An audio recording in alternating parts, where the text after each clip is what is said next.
Algumas pessoas se gabam de serem chamadas de cristãs, mas se a nossa conduta não está à altura das normas cristãs, atrairemos sobre nós a condenação. Em Apocalipse 3:1, lemos: Tens nome de que vives e estás morto. Não basta ir à igreja.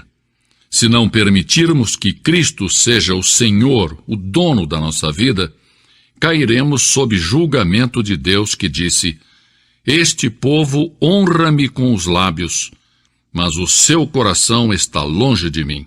Mateus 15:8. É fácil deixar-se levar por uma corrente de entusiasmo religioso sem ter uma experiência viva e pessoal com Deus. Este mundo hostil se acha infestado de agressão, de ódio, de intriga. Os maus prosperam e em muitas partes do mundo os justos padecem. O povo se acha confuso, inseguro, se sente até azarado. Talvez nunca houve tanta prosperidade econômica acompanhada de tanta infelicidade. Falta de autodomínio, rebelião. O mundo está louco e clama pedindo a paz e a verdade. Deus derramou sobre um povo todo tipo de bênçãos, mas esse povo havia perdido a saúde espiritual. No meio desse povo se levantou o profeta Abacuque e clamou: Aviva, ó Senhor, a tua obra no meio dos anos. Abacuque 3:2. Talvez você pergunte: mas como obter a renovação e o despertamento? Que passos tenho que seguir para alcançá-lo? Primeiro, você deve fazer uma oração fervorosa.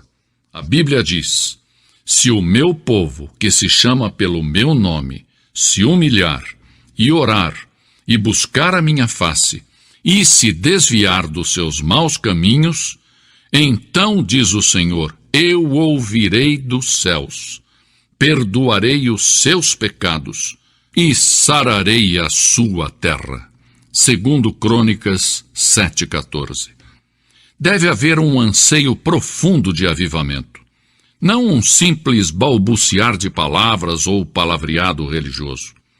É preciso que haja oração intensa e fervorosa. A Bíblia diz: a súplica de um justo pode muito nos seus efeitos. Tiago 5:16.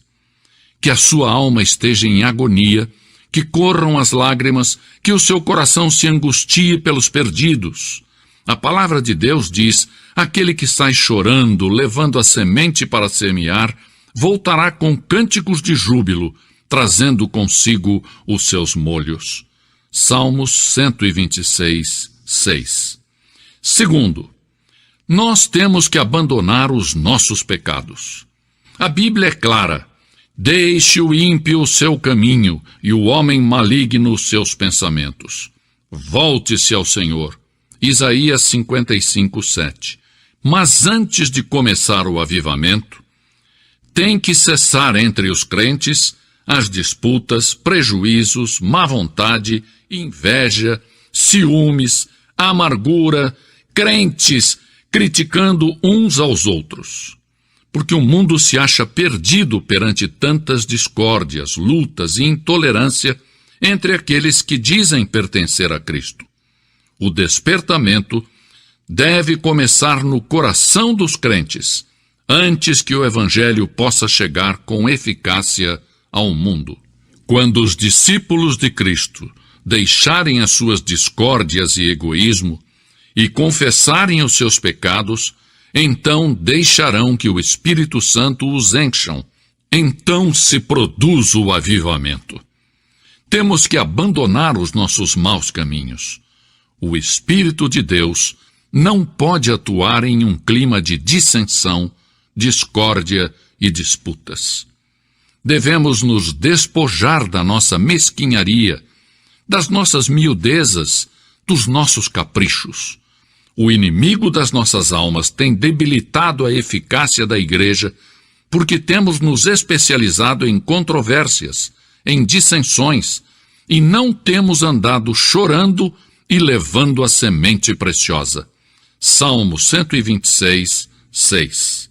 Sim, porque temos dado mais ênfase às instituições do que à oração ou mesmo a Deus. Que o Senhor nos perdoe e nos ajude a nos livrarmos de hábitos perversos e mesquinhos. Se vamos ter um despertamento em nossos dias, como crentes teremos que abandonar os nossos pecados individuais e coletivos. Em terceiro lugar, Deus tem que ser real para nós. A Bíblia diz: se o meu povo buscar a minha face, eu o ouvirei do céu. Porque em um mundo cheio de materialismo grosseiro, nós também temos tentado reduzir Deus ao nosso próprio tamanho. O nosso Deus parece ter se transformado em demasiadamente pequenino, e somos culpados de idolatria intelectual. Temos fabricado em nossa mente um Deus que não é o Deus revelado na Bíblia. Muitas vezes associamos a experiência cristã genuína, vital e pessoal a pessoas altamente emotivas. Muitos chegam a dizer: é bom ir à igreja, viver uma vida decente, sim, mas eu não estou disposto a ser fanático. Consideram que a fé cristã é uma mania, algo demente. O cristianismo tem alguma importância? Sim, o cristianismo tem suprema importância.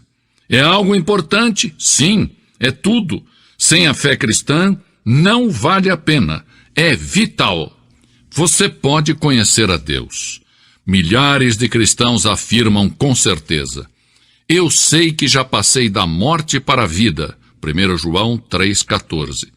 Eu sei em quem tenho crido. 2 Timóteo 1,12. Lemos em João 7,17: se alguém quiser fazer a vontade de Deus, há de saber se a doutrina é dele. Precisamos de um reavivamento da fé cristã, da experiência cristã, do andar com Deus. Deus tem dito: se o meu povo buscar a minha face. Se de novo descobrirmos que Ele é santo, justo, real, absoluto e pessoal, e que é um Deus de amor e de misericórdia, esta realidade será transferida ao mundo e o avivamento então virá. Assim tem sucedido em toda a história, e sucederá outra vez. Não devemos colocar a fé cristã em dúvida falando de Cristo sem conhecê-lo. Não vamos fechar a porta da igreja com a chave da inconsistência, impedindo que os perdidos venham a Cristo. Não devemos impedir o avivamento com a nossa falta de fé e de oração. Não percamos a vitória espiritual permitindo que o pecado nos mantenha presos.